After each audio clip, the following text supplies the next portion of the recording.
Et en place avec moi, Bernard Elaïc. Bonjour Monsieur Elaïc, merci d'avoir accepté notre invitation sur i24 News. Alors vous venez de sortir un livre aux éditions Michalon dans lequel vous racontez votre histoire. Vous allez nous parler de cette histoire tragique de votre fille Carole, qui était dans le coma pendant 8 ans et qui est décédée cette semaine. Merci d'avoir tenu parole et d'être venu sur ce plateau. À vos côtés, Corinne Lévy. Bonjour Corinne, et Eric Alzedos, nos deux journalistes qui ont fait des recherches sur justement ce thème, les erreurs médicales. Alors tout de suite Corinne, comme on vient de le voir dans ce reportage, si quelqu'un est victime d'erreurs médicales, quels sont les recours? Alors, le patient a deux options. Soit il prend contact avec l'ONIAM, l'Office national d'indemnisation des accidents médicaux. C'est un organisme prévu pour ça, qui a été mis en place et qui prend en charge tous les frais et qui s'engage à obtenir gain de cause en 1 an maximum. Soit le patient s'engage dans la voie judiciaire et dans ce cas, c'est beaucoup plus long, beaucoup plus cher, mais les indemnités versées seront plus importantes. Alors Bernard, votre histoire commence le 14 mars 2008. Que s'est-il passé? Bien, le vendredi 14 mars 2008, ma fille est prise de maux de tête extrêmement violents. Ce sont des céphalées que l'on appelle un coup de tonnerre dans un ciel serein. Elle est amenée en urgence par son voisin, ancien chef de clinique de l'hôpital Bichat, et très vite, elle a accès au premier examen. Ces premiers examens se sont avérés être normaux et une IRM est programmée pour le lendemain matin, c'est-à-dire le samedi 15 mars 2008. Alors que s'est-il passé après? Alors, après cet examen, le neurologue senior de garde ce jour-là lit les clichés, estime qu'ils sont normaux et on la laisse sortir avec une prescription médicamenteuse. Une semaine plus tard, on la rappelle. 48 heures plus tard, on la rappelle et on lui dit, on soupçonne une angiopathie postérieure, on aimerait faire une artériographie pour s'assurer du bon diagnostic. Une artériographie qui n'a pas été réalisée d'ailleurs. Eh bien, le temps d'arriver à l'hôpital, de refaire l'admission et, comment dirais-je, eh bien, de la préparer pour cet examen, les céphalées reprennent et voilà. Elles sont alors vous parlez d'erreurs médicales, mais apparemment il n'y en a pas qu'une, parce que moi j'ai déjà relevé le fait que vous estimez que l'interrogatoire n'a pas été fait correctement, puisque votre fille venait d'accoucher 8 jours auparavant, et apparemment les médecins ne lui ont pas demandé si elle venait juste d'avoir un enfant. Et en plus, il y a un médicament qui a été administré sans lire l'IRM, c'est bien ce que vous dites? Tout à fait.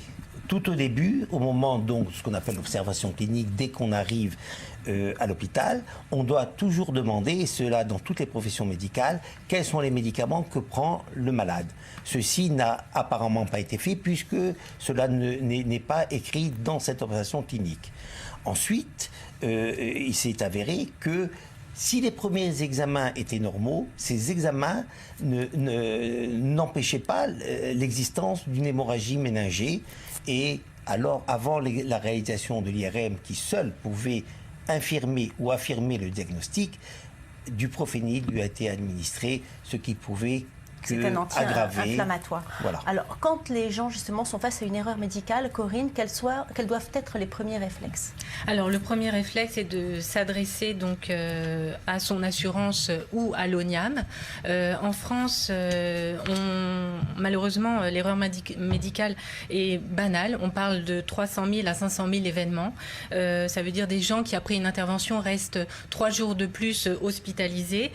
Sur ce nombre, il y a seulement un patient sur 10 qui va entamer une procédure, ce qui est très peu, mais un peu plus qu'il y a 10 ans, puisque on est passé en 2015 à 11 000 praticiens qui ont été mis en cause pour des erreurs médicales en France, ce qui fait un nombre un peu plus important. Et en marge de la justice, il y a évidemment les assurances. Alors, les assurances, ce sont elles qui payent, ce sont elles qui sont en charge d'indemniser les patients ou les familles des victimes, et si elles rechignent, si elles traînent, l'ONIAM peut avancer l'argent et se retourner ensuite contre les assurances pour obtenir gain de cause.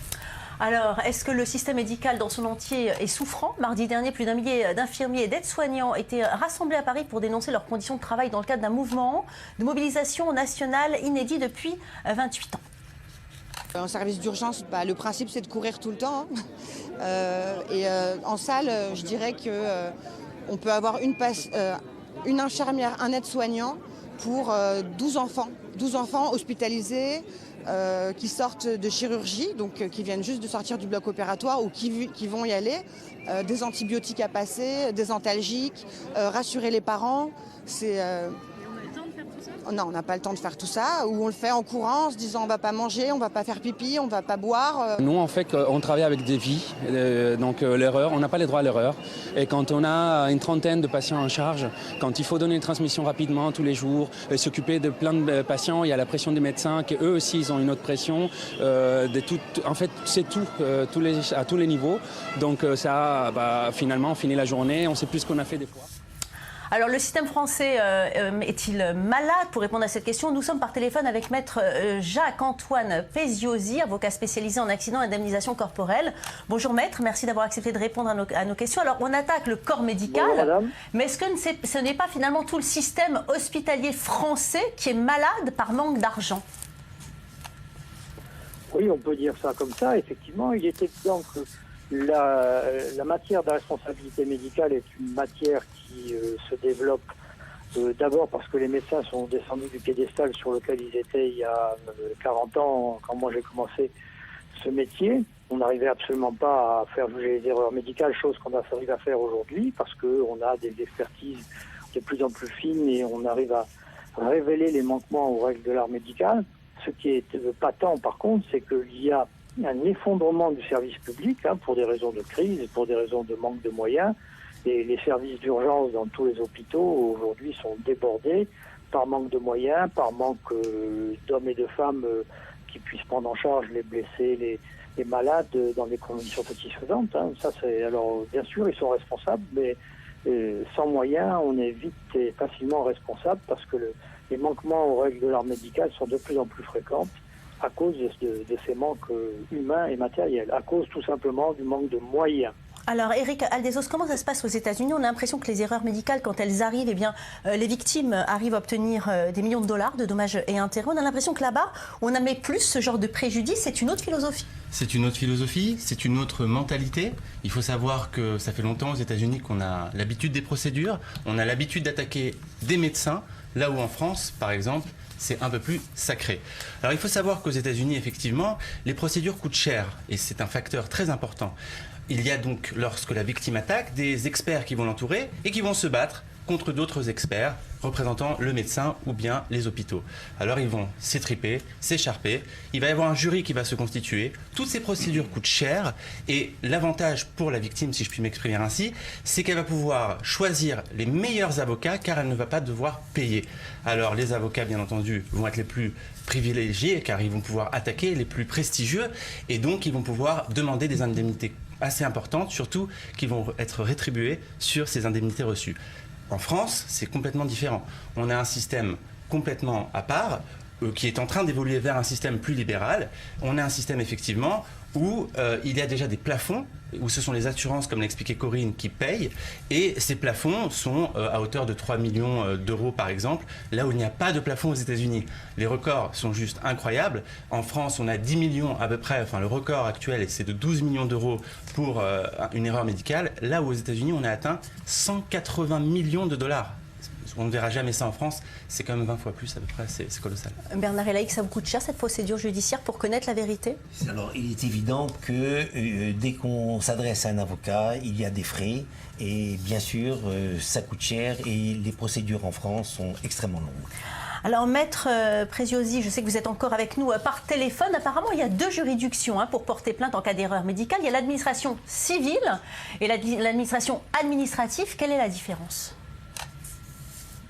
Alors, selon que le médecin qui a commis l'erreur, qui est suspecté d'avoir commis l'erreur, a exercé en privé ou alors dans le cadre de son exercice public, la juridiction compétente n'est pas la même et le droit applicable n'est pas le même. Je m'explique. Si le docteur Dupont a opéré un patient dans une clinique privée ou s'il l'a soigné en cabinet privé, on est dans les rapports privés entre individus et le droit qui s'applique est le droit civil. C'est le tribunal de grande instance qui est compétent et qui va appliquer les règles du droit civil. Si le docteur Dupont est un médecin hospitalier qu'il a opéré dans le cadre de son activité hospitalière le patient, en fait on ne fait plus le procès au docteur Dupont mais on fait le procès à l'administration de l'assistance publique, c'est-à-dire à l'État. Et là, les règles sont complètement différentes, la procédure est différente, le tribunal est différent, et surtout, ce qui est absolument incroyable, c'est que la jurisprudence est différente. Oui. C'est-à-dire que les indemnités sont de l'ordre de 1 euro en droit administratif quand elles sont de 3 à 4 euros devant la juridiction judiciaire. Mais maître, est-ce que vous avez l'impression justement qu'en France, il y a une toute puissance du service public, que les hôpitaux finalement sont intouchables? Non, on ne peut pas dire ça. Hein. Les procédures se multiplient et on les gagne, il n'y a pas de difficulté. La difficulté, c'est le temps et c'est l'indemnisation. Si vous voulez, le principe d'égalité des citoyens devant la loi et devant le droit est violé par cette différence de jurisprudence entre les juridictions administratives et les juridictions civiles. Hein. Les juridictions civiles indemnisent correctement l'ensemble des préjudices. On n'en arrive pas au sommet dont a parlé ce monsieur tout à l'heure aux États-Unis. Alors, il ne faut pas dire les États-Unis, hein, il faut faire attention, parce que les États-Unis, ça dépend sur des États. Il y a des États où on est mieux indemnisé qu'en France, d'autres où on est moins bien indemnisé qu'en France. Et surtout, il y a une justice indemnitaire punitive aux États-Unis, c'est-à-dire que on est souvent d'autant mieux indemnisé que l'infraction qui a causé le préjudice est grave. Par exemple, les gens qui ont été violés sont indemnisés de préjudices moraux considérables parce que l'infraction de viol est un crime très grave et la gravité de l'infraction augmente l'indemnisation. C'est pas du tout la philosophie du droit français où on indemnise uniquement des séquelles. Hein. On peut être indemnisé de façon très importante pour une petite infraction et très peu importante pour une infraction très grave. Merci beaucoup, est complètement différente. Maître Preziosi, d'être intervenu sur notre antenne. Alors, Bernard Elaïc, il y a quelque chose qui m'a marqué dans votre livre, c'est que vous parlez longuement de cet entre-deux. C'est-à-dire, votre fille est dans le coma pendant 8 ans, et vous le dites, vous vous interrogez, est-ce que je suis toujours son père? Est-ce que sa sœur, puisqu'elle avait une sœur jumelle, Sandy, est toujours sa sœur? C'est dur comme sentiment, on n'y pense pas. Il faut savoir que ces accidents représentent un véritable drame pour les familles qui parfois même peuvent exploser. Nous avions entre nous une solidarité exceptionnelle et un amour énorme, ce qui nous a permis de supporter et de continuer à s'occuper des enfants de Carole. Bien sûr, comme vous l'avez dit, Sandy et sa sœur jumelle, de vraies jumelles qui sont nées en même temps, qui ont grandi ensemble, et bien sûr, cela a été extrêmement douloureux. Le mot de la fin, on va vous le laisser. Qu'est-ce que vous souhaitez? Écoutez, ce que je souhaite, c'est d'avoir accès à la justice. C'est que l'hôpital m'ouvre ses portes et pour que le tribunal m'ouvre ses portes. Et pour ce faire, nous avons demandé l'audition de 2 personnes, la manipulatrice radio, mais aussi le chef de service des urgences. Et cela devrait nous permettre de comprendre ce qui s'est passé à l'hôpital et aussi de réaliser que les fautes qui ont été commises dépassent le cadre des erreurs médicales. Merci beaucoup Bernard Elaïc, un bon courage dans cette épreuve difficile. Tenez bon, il faut croire à la justice. Allez, c'est l'heure d'ouvrir une page musique.